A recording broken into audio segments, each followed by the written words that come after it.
Namo Sang Hyang Adi Budaya, Namo Buddhaya. Selamat malam. Selamat malam. Oh, berarti nggak tidur ya. Selamat sore semuanya.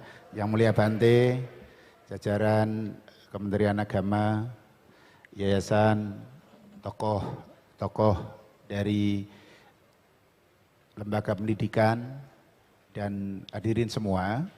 Pada sore hari ini kita akan sharing tentang Dhamma Legacy. Kita tahu bersama bahwa apa yang telah dilakukan oleh Yayasan Wicayo Indonesia di sini adalah menerjemahkan kitab suci. Ini sangat bagus sekali. Tapi sangat bagus sekali untuk melestarikan Dharma. Tapi untuk para Garawasa tadi Pemimas Buddha singgung, wilayahnya ada hal-hal yang memang bukan dikonsumsikan untuk diterapkan dalam kehidupan sehari-hari. Jadi kita akan coba perhatikan bersama bahwa sebenarnya kita belajar Dharma ini kita konsumsikan untuk apa? Kalau untuk akademisi ini sangat-sangat membantu. Sangat-sangat membantu dalam kajian-kajian. Untuk belajar knowledge agama Buddha sangat-sangat membantu. Tetapi bagi perumah tangga yang mau praktek dalam kehidupan sehari-hari, ini kurang membantu. Kenapa? Karena memang wilayahnya, wilayah satu tadi, Winaya, itu wilayah para Bante. Boleh umat itu baca, tapi kalau diterapkan nanti masalah. Masalah di rumah nanti. Masalah di rumah. Kita sebagai pengetahuan Dharma, itu yang kita pelajari tidak sekedar hanya literasinya. Tetapi konteks dan nilainya itu apakah bisa kita petik. Kalau bisa, kita bisa baca dan pelajari. Kita terapkan dalam kehidupan kita sehari-hari. Tetapi kalau tidak, kita lewati itu sebagai knowledge untuk pengetahuan saya. Untuk belajar konten-konten Tipitaka yang sekian banyaknya ini, kalau kita pakai gini ya, ini bukan apa ya, udah berapa banyak. Sangat banyak sekali. Tetapi kini ketika kita mau membaca ini semua, berapa lama? Kalau boleh pinjam bahasa teman kita, mau katam itu berapa lama? Lama sekali. Hanya baca loh ya, hanya baca. Tetapi justru bagi kita, utamanya perumah tangga, kita harus punya ketulusan hati untuk memberikan apresiasi yang setinggi-tingginya kepada teman-teman yang bekerja keras menerjemahkan.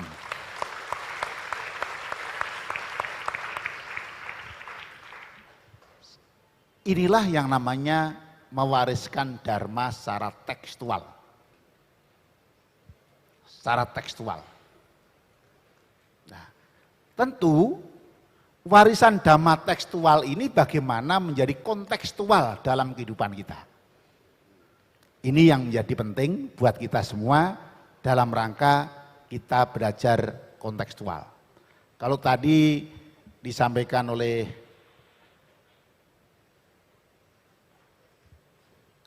Bapak Pembimas, Romo Giriputra, Bante Tanawaro, orang memberikan suatu dalam bentuk materi itu tahannya berbeda-beda. Kalau memberikan minuman, tadi saya sambil berdiri ya, saya itu kalau duduk kok rasanya nggak kelihatan yang ngantuk gitu loh.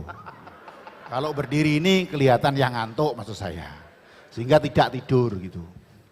Karena biasa jadi guru itu kalau duduk susah. Nah itu.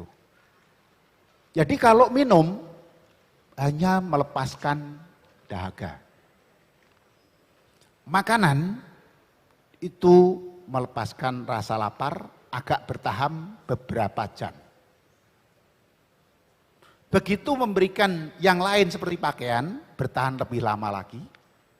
Membangun suatu tempat, wihara atau tempat-tempat rumah atau kuti, itu bertahan agak lebih lama lagi. Tetapi memberikan materi dalam bentuk seperti ini,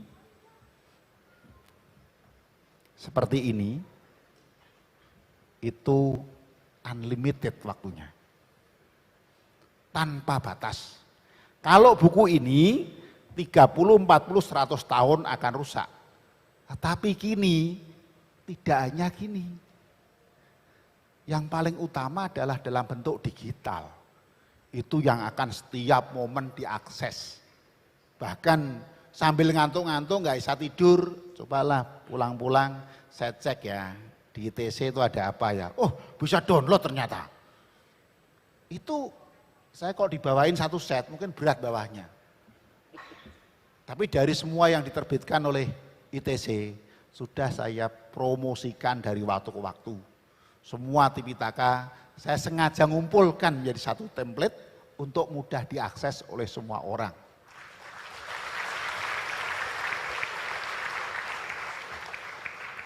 Yang di e-booknya masih 2 halaman, begitu kolom 2 saya potong jadi 1.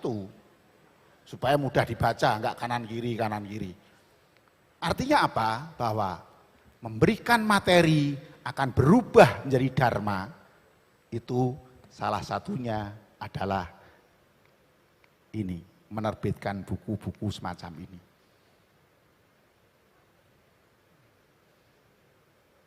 Mengapa? Ketika saudara sekalian baru bingung, galau bagi adik-adik kita yang masih muda, ibu bapak yang bisnis waktu masa pandemi kok agak menurun, tidak hanya menurun, melorot misalnya. Hal tertentu sangat melorot banget. Itu ketika membaca buku ini, kegalauan, kekhawatiran menjadi kokoh. Nah ini. Kalau tadi makanan, minuman sudah jadi pupuk. Baju hanya menghindari dari serangan serangga, teriknya matahari, dan menutup bagian tubuh yang perlu ditutup. Tetapi dhamma ini sepanjang waktu tidak pernah hilang. Sehingga sekali lagi tepuk tangan untuk teman-teman dan yayasan. Menerjemahkan kitab suci itu bukan pekerjaan yang gampang. Tadi Romo Giriputra sampaikan ada errornya. Jadi kalau orang belajar statistik itu mengurangi errornya sampai 10, dikurangi kurang lebih ya 1, 2 lah. Tetapi karena pemahaman budaya, pemahaman terhadap peradaban itu dari waktu ke waktu berkembang dan berubah, kita tentu sadar bahwa word choice, pemilihan kata untuk kita gunakan dalam menerjemahkan itu dari waktu ke waktu akan mengalami perkembangan. Inilah yang sebenarnya bahwa pemilihan kata dalam menerjemahkan kitab suci tidak gampang. Apalagi menerjemahkan dari bahasa Inggris Polytext Society. Kadang-kadang kata-katanya aja nggak susah dipahami. Susah dipahami karena bahasanya sastra, baku, dan kemudian ketika kita gunakan itu tidak mudah. Ini yang mendasar. Sehingga apa tadi yang diinvestasikan oleh teman-teman ITC, ya kalau investasi segitu nampaknya kok kecil sekali sih dibanding bangun wihara yang besar gitu. Tapi apakah pembangunan itu nanti akan jadi museum atau tidak? Kalau nggak diisi ini akan jadi museum. Kalau nggak dirawat. Nah untuk itu tentu bersumbangsih untuk perkembangan dharma dan kelestarian dharma itu menjadi penting. Maka kalau kita bicara tentang pemberian dharma itu, ya dana dharma itu tidak saja berguna untuk diri sendiri, tetapi juga untuk banyak orang. Dan pemberian yang unlimited itu memberikan dharma gitu loh. Karena ketika dipahami oleh 1000 orang, 1.000.000 orang, 1 miliar manusia, itu berkembang berbeda-beda tergantung pengalaman awalnya. Maka apa yang dijelaskan Buddha dalam poin-poin tertentu itu dapat dengan baik kita terapkan dalam kehidupan kita. Tentu ada beberapa kajian-kajian yang memang mana suta-suta yang dari Sutta Pitaka itu yang bisa kita terapkan bagi perumah tangga. Ini memang terbatas. Nanti kita akan lihat sekilas dari hasil beberapa riset para sarjana Buddhis yang mengkaji tentang suta-suta yang memang dipergunakan untuk perumah tangga.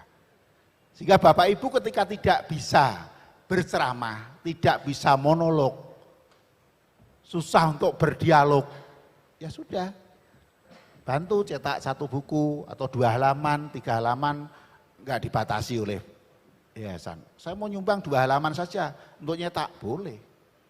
2 halaman itu artinya ketika dicetak, ketika dibaca orang, sepanjang waktu tidak pernah terlupakan. Dan ini akan mengubah yang disebut dengan cara pandang.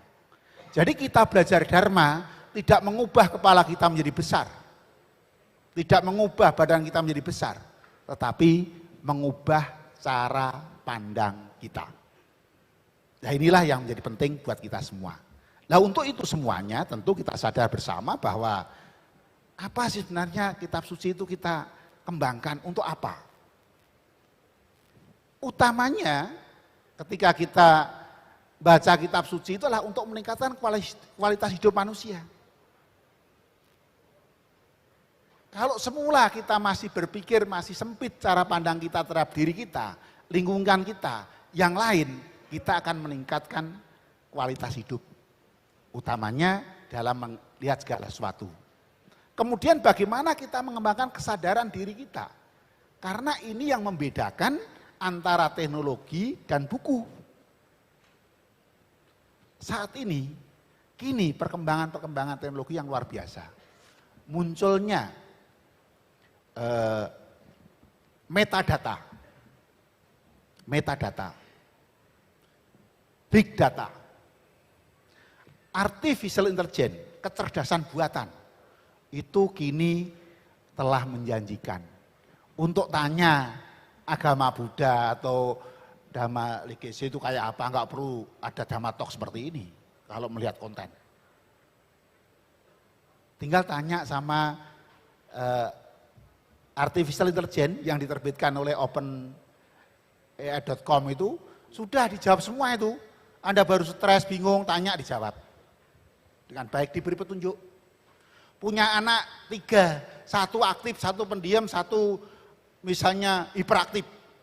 Aku sebagai ibu bagaimana cara mengatasinya? Langsung diberikan proposal untuk mengatasinya.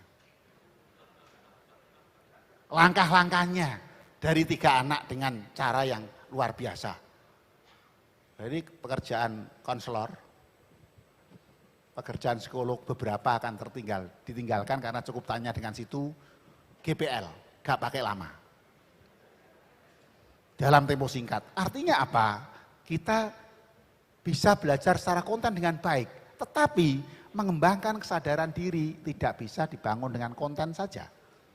Karena itu hanya menggunakan pemahaman logik. Tetapi bagaimana kita juga dapat mengembangkan pemahaman tentang kebenaran. Kebenaran is okay. Dalam konten apapun bisa kita gunakan. Hanya hati-hati kita menggunakan berbagai media, utamanya media sosial.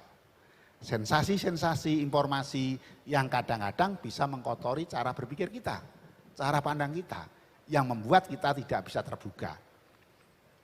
Nah, untuk itu, apa yang diajarkan Buddha dalam hal ini, intinya adalah bagaimana mengatasi penderitaan manusia.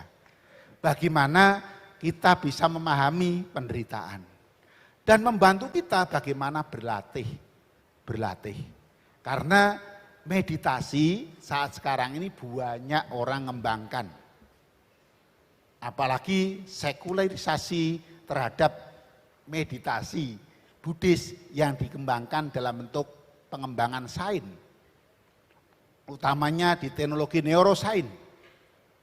Tentang pikiran manusia. Banyak hanya terpotong-potong. Misalnya saat sekarang bicara mindfulness. Kalau dalam konteks Buddhis sati atau sati patana, itu konteksnya sudah lebih ke sekuler. Sehingga ketika kita nggak konekkan dengan literasi-literasi yang berbasis kitab suci ini, kita akan ketinggalan esensinya. Sehingga sekedar hanya sebagai sains, kemudian hanya sekedar itu untuk membantu pemecahan masalah pada kehidupan kini dan masalah-masalah fisik. Padahal tujuan dari Dhamma ini tidak sekedar hanya untuk pemecahan masalah, tetapi bagaimana muncul kebijaksanaan. Kebijaksanaan bisa muncul itu kalau terlebih dahulu bijak sini ya. Kalau sininya bijak, sana pasti bijak. Kalau sini belum bijak, sana belum bijak. Maka bijaksana itu adalah bentuk aha moment, knowledge, pengetahuan, metakognitif yang merupakan hasil dari pembuktian atas experience, pengalaman diri kita sendiri. Yang tidak bisa diwakilkan. Sehingga kebijaksanaan itu tidak bisa ditransfer. Tetapi kebijaksanaan itu bisa muncul karena hasil proses belajar. Proses belajar sendiri itu tidak hierarki. Buddha mengajarkan belajar konsep, belajar praktek, hasil itu bukan hierarki kebutuhan. Saat orang membaca, saat itu pula bisa oh saya keliru. Artinya saat baca buku ini ketemu huruf O itu sudah sampai kepada metakognitif diri kita. Sehingga muncul aha moment. Aha moment inilah yang penting dalam kehidupan kita. Setiap kali kita menghadapi persoalan muncul aha moment inilah yang menjadi penting untuk kita semua. Dan terakhir, tujuan dari kita mempelajari isi Dharma kitab suci itu adalah sebenarnya untuk pencapaian realisasi kebenaran akhir atau realisasi kebahagiaan sejati, yaitu nibbana. Sekarang bagi rumah tangga nggak usah terlalu obsesi itulah, nggak usah obsesi terhadap itu. Tetapi ini adalah komitmen, ini adalah spirit, tekad, dan kita dedikasikan tekad itu untuk diri kita. Sehingga dari waktu ke waktu kehidupan kita ini kelak akan mencapai akhir dari perjuangan hidup kita. Ini yang mendasar. Untuk itu semua tentu mendengarkan Dharma itu penting, tetapi kini kalau semua suta di sini mesti selalu diawali demikianlah yang telah ku dengar. Nanti setelah bawa buku ini tidak lagi menggunakan kata-kata itu, demikianlah yang telah ku baca. Karena literasinya beda ya. Kalau dulu kita itu mendengar, kita sekarang membaca. Tetapi jangan keliru ya. Bagi teman-teman yang tipenya auditif, nggak perlu khawatir. Langsung aja minta yang elektronik, minta mesin untuk membacakan. Jadi mesin di HP ini kalau saya jalan gitu, saya setel daripada ngantuk, nggak tidur, dengerin buku yang bacain aplikasi. Jadi sambil jalan sambil dengerin daripada dengerin informasi-informasi yang membuat tidak nyaman, dengerin Dharma, oke. Sehingga disinilah kita akan mengetahui hal baru yang belum pernah kita dengar. Yang belum pernah kita dengar ketika kita, atau yang belum pernah kita ketahui ketika kita membaca atau melihat, ini kita akan mengetahui hal-hal yang baru. Sehingga menghasilkan pemahaman kita jelas. Pemahaman dalam konteks ini berbeda dengan pemahaman yang dikemukakan oleh Benjamin Bloom. Benjamin Bloom itu menggunakan pemahaman itu pada level low order thinking, berpikir tingkat rendah. Tetapi memahami dalam konteks dharma ini lebih kepada understanding. Lebih dari itu stand under. Nah ini stand under. Sehingga benar-benar bahwa kita punya pemahaman yang jelas, clear terhadap apa yang kita hadapi dalam kesulitan. Dari sinilah ketika kita punya pemahaman yang jernih, maka keraguan-raguan terhadap langkah kita ini berkurang. Orang yang ragu-ragu jalan aja nggak jelas. Menapakkan kaki seperti melayang. Kenapa? Hidup dalam keraguan. Maka kalau kita melangkah, usaha apapun masih ragu-ragu, lebih bagus tidak melangkah. Mending duduk berdiam diri, tidur nyak dulu, baru melanjutkan aktivitas yang lain. Sehingga dengan keraguan-raguan ini kita ngerti dharma, maka akan muncul pandangan kita menjadi lurus, jelas mau kemana. Nah, pandangan yang benar inilah yang dalam versi Dhamma Cakkappavattana Sutta, di mana Bante ada buku ini enggak? Tadi ditulis belum diterbitkan oleh penerbit lain. Karena ada dalam Samyutta Nikaya. Samyutta Nikaya. Bagian buku kelima. Bagian akhir. Ini yang membuat bagaimana kita bisa maju, sehingga benar-benar setelah kita ngerti dharma, mendengar dharma, membaca dharma, kita merasa tenang, merasa damai. Kenapa? Keraguan-raguan hilang. Tidak ada ketakutan dalam hidup ini. Kenapa takut? Karena khawatir hal-hal yang kita selalu langkahnya ragu-ragu, selalu bertanya, kalau saya berbuat seperti ini berhasil atau gagal ya? Pasti yang terjadi yang terakhir, berhasil atau gagal, berarti gagal. Maju atau mundur, mundur. Kita sudah jawab sendiri. Itu dalam dharma, pertanyaan-pertanyaan ini kalau dalam agama Buddha pertanyaan yang tidak perlu dijawab. Karena sudah dijawab sendiri. Nah, untuk itu tentu buat kita semua, dalam rangka kita meningkatkan kualitas ini, jangan khawatir kalau kita melakukan sesuatu yang baik. Kalau orang memberikan sesuatu, prinsipnya ya, orang kalau kasih makan orang, hidup kita nggak pernah kurang makan. Itu saja. Kalau kita nggak pernah kasih makan orang, jangan harapkan makanan banyak. Nggak pernah berbagi makanan kok. Kalau kita mengasihi orang lain atau menyumbangkan sesuatu dalam bentuk materi atau uang, kita tidak kurang uang. Nggak usah khawatir, BI masih nyetak. BI masih nyetak. Tetapi peluang kita untuk melakukan kebajikan tepat pada momen itu, momen yang mendukung itu tidak gampang. Tidak gampang. Seperti tadi Dr. Po, Romo Giri Putra sampaikan, semua teman-teman, kadang-kadang saya itu nggak punya apa-apa, ada orang minta saya kasihkan, kok malah tiba-tiba kok ada orang ngantar yang lebih banyak. Itu tidak tiba-tiba, itu adalah hukum sebab akibat yang tidak pernah terpisah dari pengalaman masa lampau kita dan kehidupan kita. Untuk itu tentu, mengapa kita itu kemudian mencetak Tipitaka ini untuk apa? Ya memperkuat keberadaan ajaran Buddha. Jadi kalau Romo Giri Putra disampaikan bahwa mengapa ajaran Buddha itu ini tetap akan berlangsung sangat lama, apalagi didigitalisasi. Sudah tersimpan di semua cloud.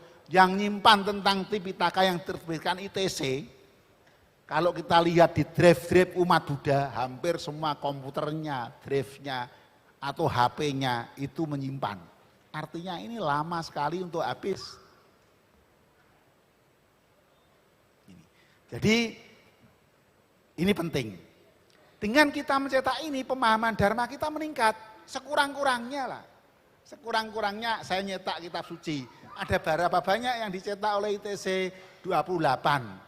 Sudah membayangkan 28 buku berapa lama ya? Enggak usah mikir lah. 28 mungkin tanya, kamu tadi udah baca bukunya? Udah, saya baca buku ini bagus. Apa? Seperti ini. Dengar dari teman saja udah lumayan. Udah lumayan. Jadi kalau punya teman banyak, 28 teman, ya suruh baca 28 buku itu. Saling berbagi gitu. Lu sudah sampai mana? Sampai ini loh. Berguna enggak untuk kita? Yang berguna ini sih, yang lain kurang sih, saya malah pusing malah. Tapi yang pusing itu yang saya tertarik. Nah ini saya tukar bukunya misalnya gitu. Artinya apa? Kadang seseorang dengan menerima penjelasan orang lain yang telah membaca lebih mudah dipahami dibanding baca sendiri. Karena kalau di buku ini, buku-buku yang panjang-panjang ini, suruh baca anak-anak milenial, bosen. Kenapa bosen? Karena ini dulu bahasa lisan sehingga rucut begitu. Anak sekarang nggak mau, to the point maksudnya apa? Kadang-kadang nggak menarik 5 sampai 20 detik ditinggalkan kok. Artinya apa? Butuh interpretasi. Sehingga dengan cara ini juga kita memfasilitasi untuk praktek-praktek ajaran Dharma yang bagi perumah tangga. Kemudian yang utama adalah kita akan mewarisi budaya. Budaya Dharma ini diwariskan dari waktu ke waktu. Ini yang jelas. Tidak pernah putus. Kalau dalam tradisi Vajrayana, itu kalau belum mendengar dulu yang mendapat warisan ini, belum menerima inisiasi bahwa saya belajar tentang itu. Walaupun sudah hafal bukunya.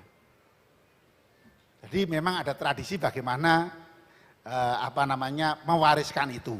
Sehingga kita akan terinspirasi bagaimana kita meningkatkan kesadaran spiritual kita, yaitu pemaknaan hidup dalam perjalanan kita. Dan yang utama bagi para peneliti, ini menjadi referensi yang luar biasa.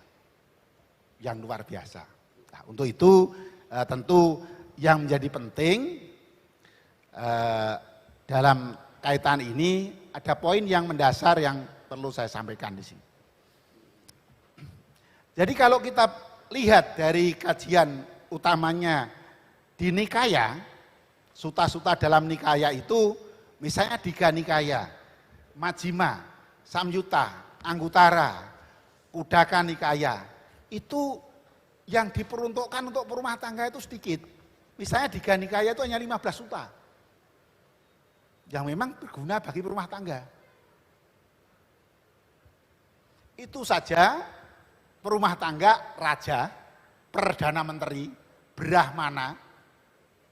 Jadi yang digunakan untuk kita-kita ini sedikit sekali.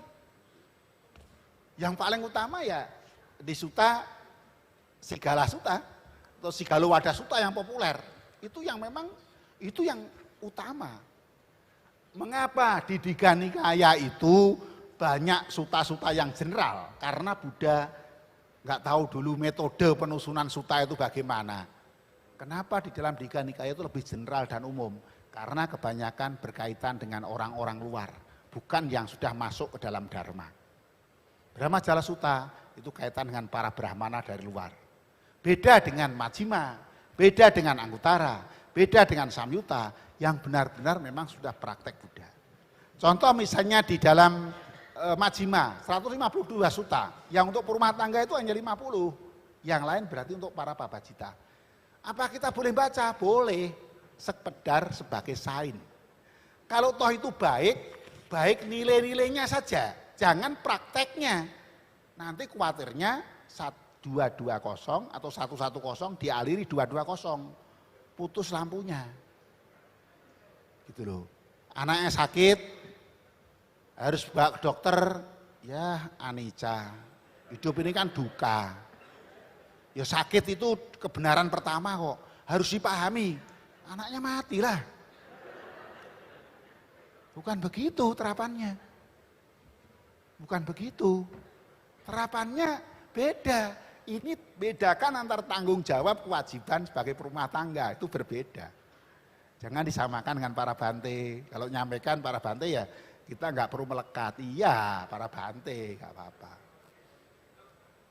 Kalau toh selama ini para rumah tangga mendengar seperti itu, ya mohon agak ada pemakluman. Karena kami para bante juga sedang belajar. Dan tahunya hal semacam ini juga belakangan. Dulu-dulu ya apa yang dirasakan langsung diceramahkan. Umat Buddha harus begini, seperti ini, supaya begini. Ternyata setelah dipraktekkan terjadi konslet. Beda pilihannya. Lah ini memang suka tidak suka, mau tidak mau, kita juga melakukan perubahan-perubahan yang cukup mendasar bagi para pandita, para bante. Ketika ceramah pun bukan kemudian harus melihat asal usul ini untuk siapa. Yang tahu siapa? Yang akan menyampaikan, sehingga tahu asal usul sutta. Saya tahu asal usul sutta ini, saya pernah membaca dan menginstal Holy Quran. Saya membaca ada asal usul ayat-ayat dan surat-surat. Kepada siapa itu disampaikan. Ini pentingnya kita punya literasi ini akan membantu sekali untuk ini untuk para bante. Tapi nilai ini untuk diterapkan dalam kehidupan sehari-hari cocok. Nilainya loh ya, bukan praktek secara utuhnya. Secara utuhnya mungkin ketika dipraktekkan bagi rumah tangga menjadi masalah. Tetapi esensi nilainya itu dapat diterapkan. Nah untuk itu tentu buat kita semua, kalau kita lihat dari sekian banyak kira-kira puluhan ribu sutta, itu yang direkomendasikan khusus untuk sutta ya, itu hanya sekitar 390 sutta. 390 sutta. Itu termasuk para brahmana dan khususnya ketika dianalisa dari hasil riset ini, dia menganalisa ada umur disampaikan Buddha kepada siapa umurnya berapa, kepada raja siapa saja. Itu ada kajian-kajian. Bagi akademisi silakan untuk eksplor, tapi bagi rumah tangga tidak usah. Yang penting apa yang membuat Bapak Ibu dalam melangkah dalam kehidupan rumah tangga, mengarungi kehidupan rumah tangga itu, Dhamma itu memberikan spirit untuk bekerja keras. Karena sukses itu adalah hak kita semua, dan sukses itu bagian utamanya, sukses materi itu bagian dari rumah tangga. Loh Bante, sukses materi itu diukur dengan bukan banyaknya materi, tapi mampu menggunakan. Dharma mengajarkan kepada kita sebagai umat Buddha harus maju. Sebagai umat Buddha harus memiliki banyak materi. Karena kaya itulah hak semua orang. Kita harus mengumpulkan kekayaan sebanyak-banyaknya. Koma ya, jangan titik loh. Sebanyak-banyaknya, koma, menggunakan sebaik-baiknya. Termasuk tadi jangan lupa disisihkan ke sini. Menggunakan sebaik-baiknya itu termasuk disisihkan ke sini. Kalau nggak bisa ceramah, ya inilah satu buku Romo. Sudah ceramah satu buku loh.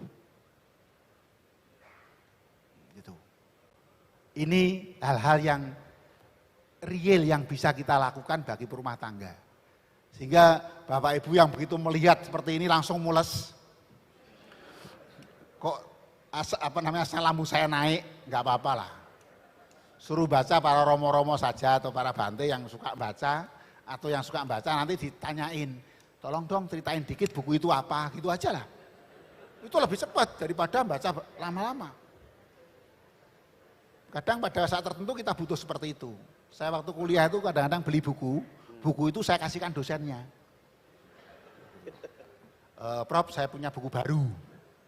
Saya kasihkan, minggu depan saya tanya, Prof, bukunya gimana, Prof? Oh bagus, nanti cerita dia. Bab 1, bab 2, bab 3, saya nggak usah baca.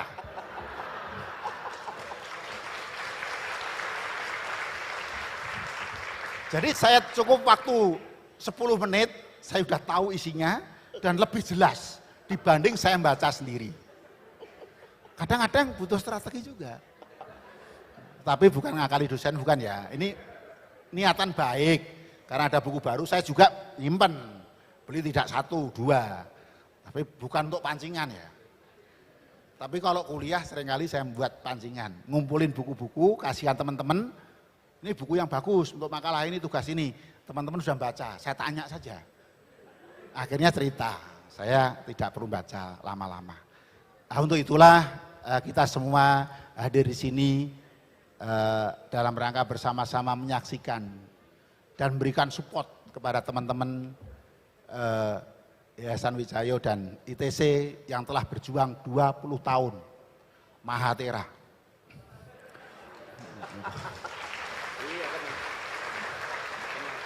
Perayaan 20 tahun itu lumayan itu. Luar biasa lamanya. Kok hasilnya dikit Bante, jangan ngomong dikit itu. Enggak segampang yang kita bayangkan. Nah, untuk itulah pada momen yang baik ini saya secara pribadi menyampaikan apresiasi kepada yayasan bersama tim para penerjemah. Karena kalau berhubungan dengan manusia itu enggak gampang. Apalagi terjemahkan. Suka dukanya panjang. Tadi Romo Giriputra tanya, ini enggak ganti orang apa. Itu kan yang ditekan Romo sedikit.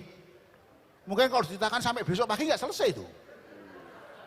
Ini yang sedikit contoh saja. Tetapi itulah memang kondisinya, apalagi pekerjaan ini sebagian dikerjakan suka rela. Kadang-kadang suka enggak rela. Kadang-kadang rela, enggak suka. Nah sudah, namanya sukarela yaitu. Dan ujung-ujungnya memang ya bekerja di bidang sosial itu seringkali labelnya lebih tidak enak daripada label yang enak. Itu sebagai tumpukan karma untuk memotong aku salah masa lalu yang akan masak sekarang. Kalau kita bisa pahami dengan baik. Saya kira itu sebagai awal dari apa yang kami sampaikan. Mari kita diskusikan dan tentu saja kita bersama-sama untuk mengkaji ajaran Dharma ini dari waktu ke waktu secara kontekstual. Terima kasih.